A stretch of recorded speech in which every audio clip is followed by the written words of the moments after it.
que tal, señoras e señores? Moi boas noites, feliz luns, feliz 27 de xullo. E como sempre, iniciamos aquí repaso na televisión local e como non podía ser outro xeito, botándolle unha ollada a intensa fin de semana que vimos de deixar atrás. O 25 de xullo volvía a facerse sentir aquí nas Pontes da man dunha programación coa que pechábamos as festas patronais. Chegaba a popular Fixexe un Vermú, neste caso da man dos festicultores, e unha xornada de festa, de convivencia e de moita diversión. A auga, o viño e a lama volveron o pasado sábado sucar o ceo da Fraga de Dona Rita nunha nova edición da multitudinaria Sesión Vermú e que ano tras ano protagoniza a gran clausura das festas patronais das Pontes. Como a cada 25 de xullo, veciños e visitantes volvían darse cita neste espazo natural para desfrutar desta xornada en a que a boa comida, a música e a compañía de amigos e familiares ían da man nun deses días do ano tan especiais para os ponteses e pontesas e tamén para os que cada ano non perden a oportunidade de desfrutar desta romaría declarada de interese turístico e con 122 anos ás súas costas. Como sempre, a xornada encaba coa misa en honra ao apóstolo Santiago na Capela do Carme para despois trasladar a festa á Fraga de Dona Rita. Moitos dedicaron a mañá a acabar de preparar as súas merendas ou o xantar e outros desfrutaron xogando coas pistolas de auga, parelando cos amigos ou deixándose caer nos brazos de Morfeo uns minutos para recuperar forzas. Iso sí, a 1:30 ninguén faltou a concorrida de Sesión Vermú e da que este ano se encargaron os festicultores, unha charanca ben coñecida e que xa o pasou polo escenario pontés noutras ocasións. A formación liderada por Emilio Oro mesturou temas propios co Miudiño ou a Festa da Fraga Festa Nacional e ata se encargaron de facer desfrutar aos romeiros e romeiras cun videoclip sobre esta romaría ideado, neste caso, por un veciño pontés.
Despois de tanto baile, tocaba que moitos se dirixisen ás súas cabanas para xantar ou ben desfrutar das xélides augas do Río Deume.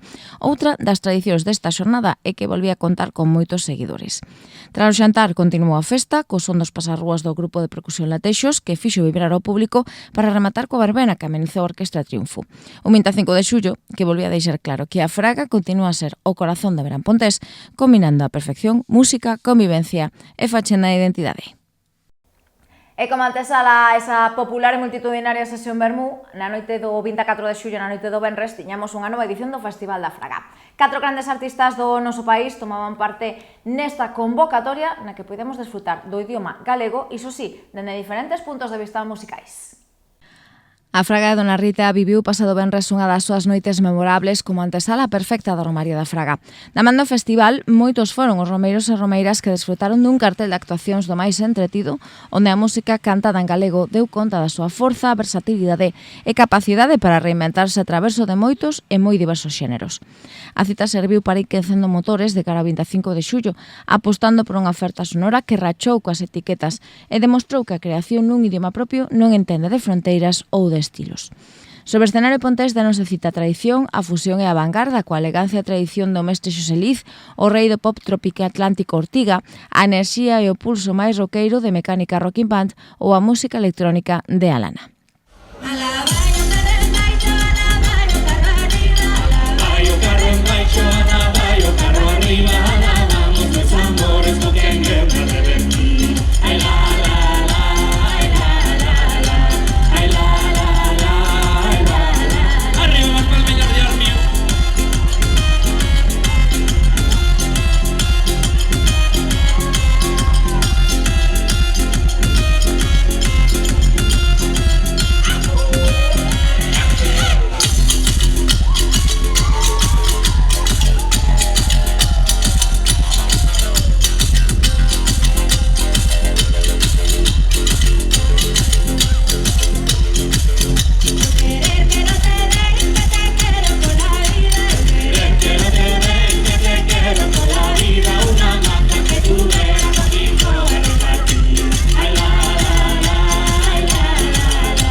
Despediré dunha cara tan fermosa. Ai la la la, ai la la la. Como é esta? Ai la la la, ai la la la, ai la la la, ai la la la, ai la la la.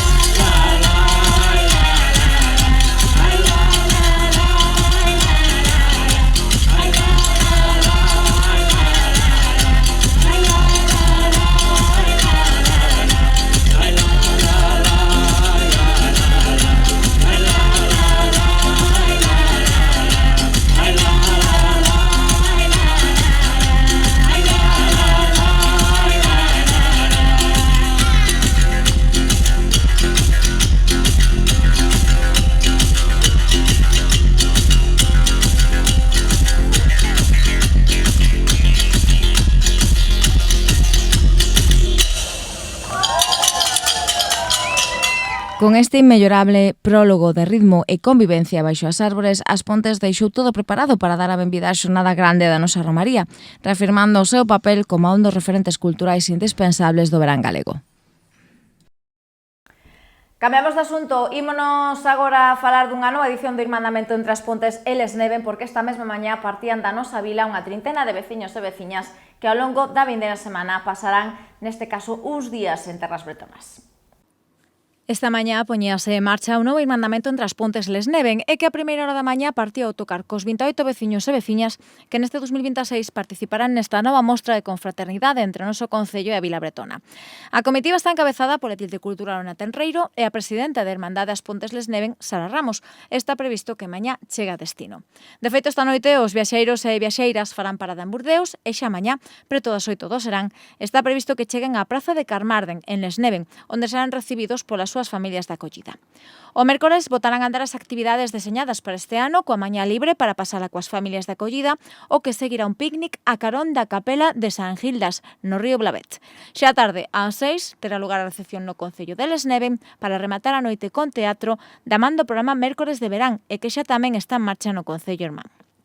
Para o xoves teremos que visitar o parque de atraccións máis grande da Bretaña, o coñecido como Recreo dos Tres Curas, ubicado en Milisac, preto da cidade de Brest, ou ben achegarse á antiga fábrica de tabaco manufactura de Morlas, todo un símbolo do pasado industrial da zona, que data de mediados do século XVIII e que foi recuperado como centro cultural. Con respecto ao resto do programa que iremos debullando ao longo destes días, o venres a expedición pontesa visitará Roscoff e a Illa de Bats, tamén teremos xornadas libres para pasar coas familias de acollida, visitas a diferentes praias da zona, tempo para desfrutar dos xogos tradicionais bretóns ou para chegarse ata o Museo do León, ata o martes día 4 a mañá, cando tocará regresar ás Pontes. A nosa atención tamén está hoxe posta en Vilarbo, porque ali chegaban a pasada semana os nenos e nenas do campamento Robinson de Radeira Quenda, que vai acoller este espazo natural denantes de despedirse de Cabendeiro Verán. Vilarbo xa ten novos inquilinos. De feito, o grupo de mozos e mozas voluntarios que dende hai uns días están nesta área natural sumánose pasada semana os nenos e nenas da Quenda Robinson, crianzas de 7 a 11 anos de idade, que até este xoves desfrutarán dunha nova edición das acampadas intermunicipais na natureza. 38 anos suman xa estas acampadas que se inauguraron a principios de xullo da man dos campistas multiaventura, con idades de entre 12 e 17 anos. Nestes días, os Robinsons están a participar en actividades do máis variopintas, coa natureza e o aire libre como protagonistas. A Semade tamén contan con xornadas dedicadas a diferentes deportes, xogos tradicionais, obradoiros de manualidades e medio ambiente, ademais de outro tipo de actividades como a orientación, o sendeirismo ou os deportes acuáticos. Os monitores e monitoras da Escola de Tempo Libre Néboa son os encargados de dirixir un ano máis esta iniciativa que volve a rexistrar un novo éxito con máis dun 100 de campistas entre as quendas Robinson e Multiaventura e os voluntarios e voluntarias do campo de traballo Acción de Verán impulsado pola Dirección Xeral de Xuventude. E tamén hoxe temos como protagonista un nome propio, o do músico pontés Javier Meizoso, o mestre de trompa na Escola da Banda Cultural e Recreativa das Pontes e tamén integrante desta agrupación, está a formar parte estes días da Orquestra do Alto Miño. O músico pontés Javier Meizoso vai formar parte durante estes días da Alto Miño Youth Orchestra. O integrante da Banda Cultural e Recreativa das Pontes e mestre de trompa na Escola da Banda dende hai 6 anos foi seleccionado para participar neste proxecto promovido pola Asociación Musicis Pontem, fundada en 2019 en Viana do Castelo, coa fin de descentralizar a oferta cultural, revalorizar o talento dos músicos xoves tanto en Portugal como en España e traballar na práctica e interpretación da música clásica da rexión do Alto Miño. Dende a súa creación, a Alto Miño Youth Orchestra combinou a excelencia artística, a pedagogía e o impacto territorial mediante 4 edicións xa dun proxecto que acolleu a máis de 400 músicos mozos de diferentes puntos de Portugal e de España. Dende o pasado venres e ata este mesmo sábado día 1, Meizoso contará con sesións formativas e prácticas baixo a batuta do director Miguel Sepúlveda e que vai compartir con outros 9 trompistas de diferentes puntos de España e Portugal, o que lle vai permitir seguir medrando artística e profesionalmente dentro do mundo da música clásica. E tamén en verán temos tempo para a solidaridade. De feito, aquí mañá contaremos cunha unidade móvil do Centro de Transfusión de Galicia. As Pontes acolle mañá a campaña de verán Un alento de vida, ideada na Axencia de Doazón de Órganos e Sangue. O obxectivo pasa por obter 22.000 doazóns ata finais de agosto e fomentar a participación da cidadanía. Por iso, unidades móviles como a que teremos ubicada na Praza da Capela do Carme van estar presentes ata que remate agosto en 170 concellos das 4 provincias galegas para facilitar o acceso da cidadanía a este xesto. A unidade móvil de A2 abrirá as súas portas de 10 a 2 e de 4 a 9 da noite para recabar todas as doazóns posibles, xa que cada día son necesarias 400 doazóns, coas que garantir o abastecemento dos hospitais galegos e máis nunha época como verán, na que aumentan os desplazamentos e diminúen as doazóns. Todas aquelas persoas que participen na campaña de verán recibirán un agasallo como unha almofada ou un balón de praia pola súa participación. A Semade tamén poderán inflar un globo que se sumará á escenografía que se vai instalar na Praza do Carme e que simulará unha terraza de verán.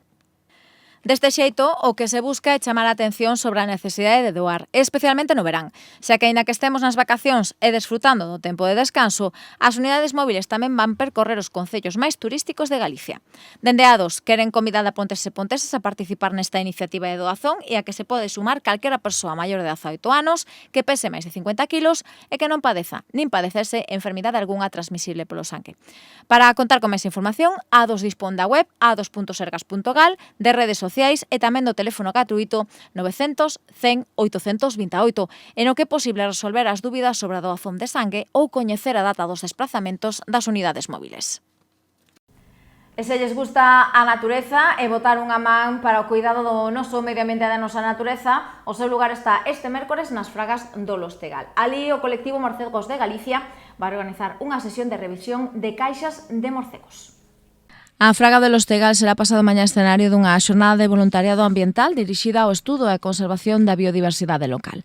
A Asociación Morcegos de Galicia vende facer un chamamento para que veciños e veciñas tomen parte nunha labor de campo totalmente crucial, como é o chequeo e mantemento das caixas para refuxio e incubación dos morcegos instalados nesta zona, dirixidas a estudar e monitorizar as poboacións de morcegos na contorna. A cita, que conta co respaldo da Deputación da Coruña, arrincará ás 9 da mañá e prolongarase ata as 6 da tarde. De feito, os voluntarios e voluntarias acompañarán os especialistas nun percorrido pola Fraga para comprobar a ocupación das estruturas, avaliar o estado de conservación e identificar as especies que empregan estas caixas como hábitat seguro. Dende a organización animan a veciñanza a sumarse a esta actividade e tamén apuntan a necesidade de que é preciso que veciños e veciñas se impliquen no cuidado do entorno. O tratarse dunha xornada técnica de baixo impacto no medio natural, as prazas son limitadas, polo que é preciso anotarse previamente no correo info@morcegosdegalicia.org enviando o nome completo, DNI e teléfono de contacto. Asemade, como a xornada estenderase durante todo o día, os participantes deberán levar un refrixerio, xa que ao mediodía vaise realizar unha parada para xantar e descansar. Vimos de dicir adeus ás festas da Fraga e do Carme, pero iso sí, ao longo do mes de agosto temos distintas celebracións nos barrios e parroquias das Pontes. A máis madrugadora, a parroquia de Goente e de San Roque do Val. Goente renderá o vindeiro día 8 nova homenaxe a San Roque. Será no Val, onde terá lugar unha comida baile dirixida a festexar o seu patrón. Uns festexos que, como a cada verán, se van centrar nunha única xornada de festa, pero cun interesante programa de actividades. Así, para o mércores 5 de agosto, vai ser posible anotarse para tomar parte nun xantar popular que arrincará ás 2 da tarde na carpa instalada no campo da igrexa e que estará composto por empanada, croquetas, táboa de embutidos, polvo, churrasco, bebidas, café e postre. O seu prezo, 35 euros para adultos, 15 euros para nenos de entre 7 e 12 anos, e neste caso, menores de 7 anos poderán acudir de balde. O programa do día tamén vai incluir misa dende a 1 da tarde, sesión vermú coa música da solista Angie. Para anotarse no xantar popular, os interesados poden telefonar ao 699 559 243 ou ben ao 617 186 133. Tamén é posible mercar o ticket nos bares Casa Díaz ou no Trastoi 1, tal e como apuntábamos ata o mércores día 5 como data límite. Entramos xa en capítulo deportivo con 3 nomes propios, 3 regatistas da nosa vila do Clube de Vela Fluvial das Pontes que veñen de competir no Mundial en categoría Borien e con fantásticos resultados, unha prata e un bronce. O Clube de Vela Fluvial das Pontes volvía a estar presente no Mundial de categoría Borien e que tivo lugar a pasada semana na localidade alemana de Travemunde. 3 deportistas da entidade pontesa tomaron parte nesta competición que cumpre xa 64 edicións, en a que os resultados para os regatistas locais foron do máis satisfactorios. O mellor dos rexistros da cita mundialista foi para a parella formada por Alba Abril e Paula González, que lograron a prata na categoría feminina, mentras que tamén pontesa Jimena Abril, que compartiu barco coa viguesa Mencía García, fíxose co bronce nesta mesma proba. 60 tripulacións procedentes de 9 países competiron nesta convocatoria marcada pola exixencia meteorolóxica, con ventos cambiantes e polo alto nivel dos participantes. E o Esteo xa está a preparar a vindeira tempada, de feito xa ten aberto o prazo para que os nenos e nenas que así o desexen se anoten nas categorías de base e tamén para acoller a novos socios e socias de cara ao 26-27. Malia que moitos xa están de vacacións, desfrutando do merecido tempo de descanso e lecer, dende a directiva do Esteo de Fútbol Sala xa están a traballar na preparación da tempada que arrinca nunhas semanas. De feito, teñen aberto prazo para anotarse nos equipos de base para o vindeiro ano, aínda que moitas destas prazas xa están ocupadas por aqueles xogadores que van renovar co Clube Pontés de cara ao outono. De aí a celeridade dos que desexen sumarse a esta familia deportiva por primeira vez. Así as cousas, para o vindeiro ano novamente haberá dende Biberóns ata Xuvenís, ademais dos dous equipos de adultos, o A, que regresará a Segunda B Nacional, e o segundo equipo que volverá a participar en Primeira Futsal. A SEMADE tamén é posible renovar o carné de socio ou tramitar a alta correspondente para a tempada 26-27 ata 1 de setembro. Calquera destes trámites pódese realizar mediante a plataforma Cluber ou mediante a propia web do equipo pontés no enderezo www.oesteofs.com. Pois agora sí, despedímonos, señoras e señores. Como sempre, un placer acompañalos. Lembrarles que a información continúa nas redes sociais e na web aspontes.org e que nos volvemos aquí na Televisión Local das Pontes mañá dende as 9:30. Teñan moi bo descanso.